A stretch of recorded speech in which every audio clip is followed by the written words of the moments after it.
you're like, I'm Yeah. That's embarrassing for you. I'm not embarrassed. 2 books that applied to us parenting better than any other ones, which is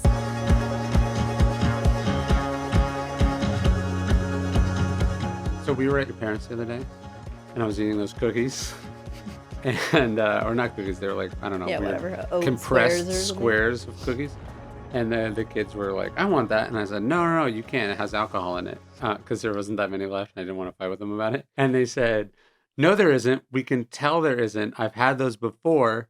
And then one of them said, and you don't even drink alcohol. What are you talking about? It's like without skipping a beat. They were like, saw through your lie. I know, and that's what I said. I was like, you're too young for this lie. Or you aren't old enough for this lie not to have worked.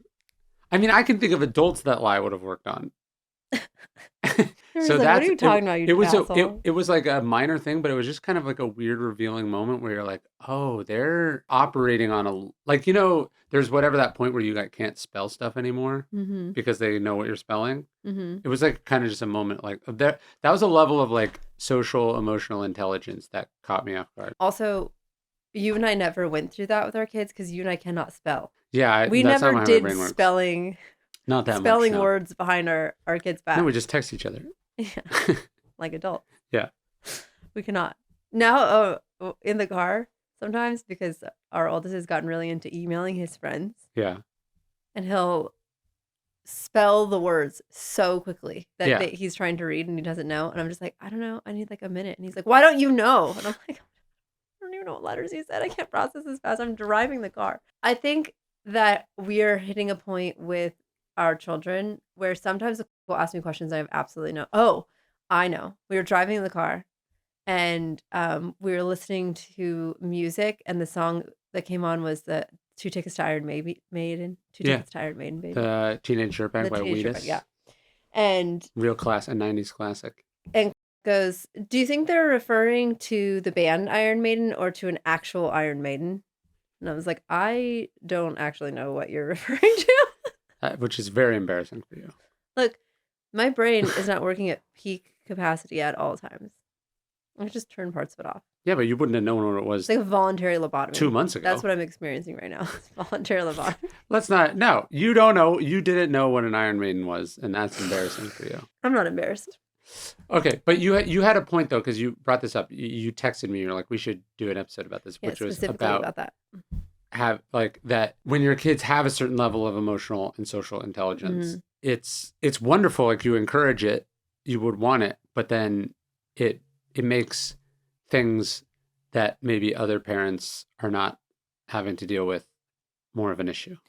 I think about this all of the time. I just saw Keira Knightley in a podcast and she was talking about how one of her kids absolutely did not sleep. Absolutely did not sleep until maybe one of her kids was 5 years old. Yeah. And that was our situation. Sure. And she was saying the number of times people are like, have you tried a routine? Yeah. Or like, have you tried like sleep training or you've tried this? And she's just like, I've tried it all. And it's like it was very cool to watch because you could see that she's like, I've been through that. Like I understand the body language. It's like almost like a terrible response that you get to this thing. Most or all of the parenting advice that I have seen for kids the age of our children, it doesn't work for them. Well, people don't understand that, and this isn't an insult, that the advice is for the average kid. Yes. So like there's this great William Blake line where he's talking about people who say like control your urges don't understand that it's something about how that just means your urges are possible to withstand, right? Like he's saying that's in extreme situations, this advice doesn't work for some of us. And it's like, if you, do this, that works for this chunk of kids. And then if you're on either side of it, it doesn't work at all. And no amount of doing it more or doing it harder solves that problem. No, I think it just put us in a phase of like trying and burning out on things. But I think And there's guilt. also guilt, but when you see us trying to like firmly implement like discipline strategies and our kids are just like have like a insane memory, endless capacity to like question authority and find like their own reason and all of these things that I'm we are trying to foster because it'll help them be functioning members of society and just make them very difficult children to raise. It doesn't apply. It just makes us feel like we're not good parents. I think a lot of it is probably being in a neurodivergent household. And I think that there's a couple things that we have experienced that, like, I could cite like 2 books that I've read that I feel like applied to us parenting better than any other ones, which is How to Raise a Difficult Child, which has a horrible title, Yeah. and Power On, which is a book about screen time boundaries, but it is one of the best books I've read about teaching autonomy and agency and implementing boundaries, maintaining boundaries for a household, especially with neurodivergent kids, and how to be flexible with in those limits, that even it applies beyond screen time. But I think in that moment where I said something, I was like, I actually don't know the answer to this. How they know, they're like very close to figuring out that they've like, I have no authority over them in any capacity. Like if they can socially understand where they are with us and they can like intellectually understand, I think that the way to maintain a semblance of my life experience allows me to guide you in a way that you're not capable of when your brain is not developed, is teaching autonomy. Well, also, it's like wrestling with your kid maybe being smarter than you or savvier than you at something. That can be really tough.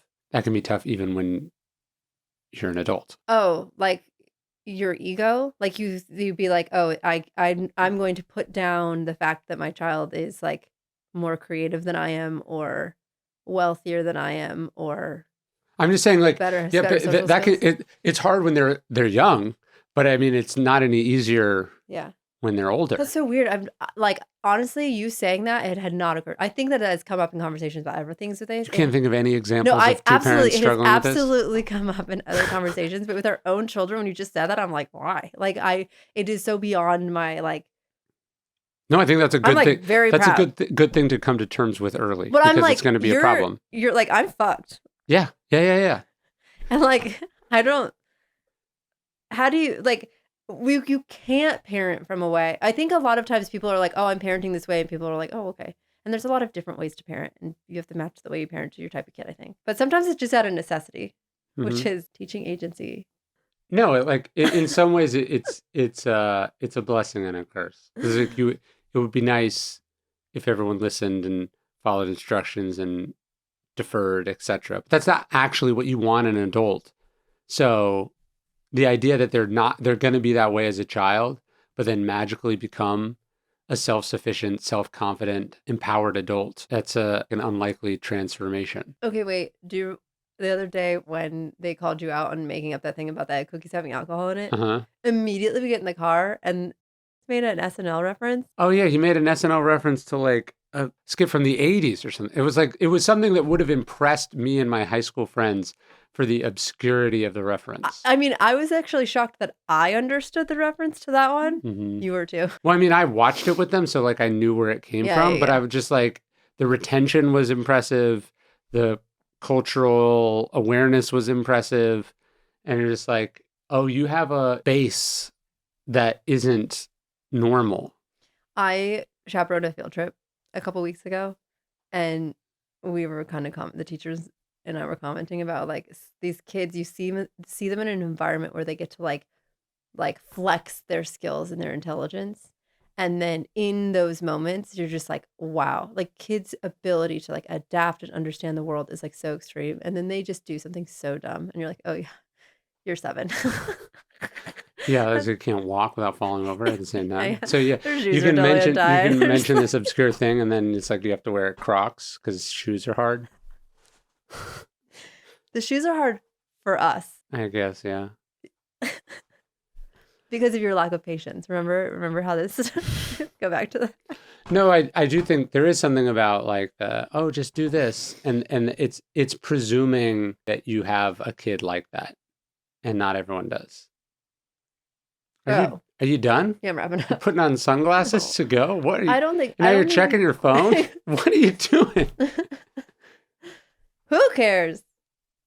Oh, this Well, is very cute. Obviously not the listener. I think you were not quite. First of all, this is the first time you and I have had a full solid, and I would not consider this a full solid conversation. Some semblance of a conversation in like since the last time we sat down to record something like 3 weeks ago. Yeah, that's probably right. It's been a little bit of a whirlwind. And I think you were discounting how utterly exhausted I am. Not sure why that explains you putting on your sunglasses in the middle of a podcast and checking your phone, but One of us was up with that child who never slept for 5 years straight.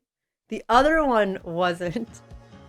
You have no idea. yeah, that had Remember, to do some. I gave myself a lobotomy. That had to do some permanent damage. I can just turn off parts of my brain that I do not need to function right now. Well, maybe we just turn off this podcast.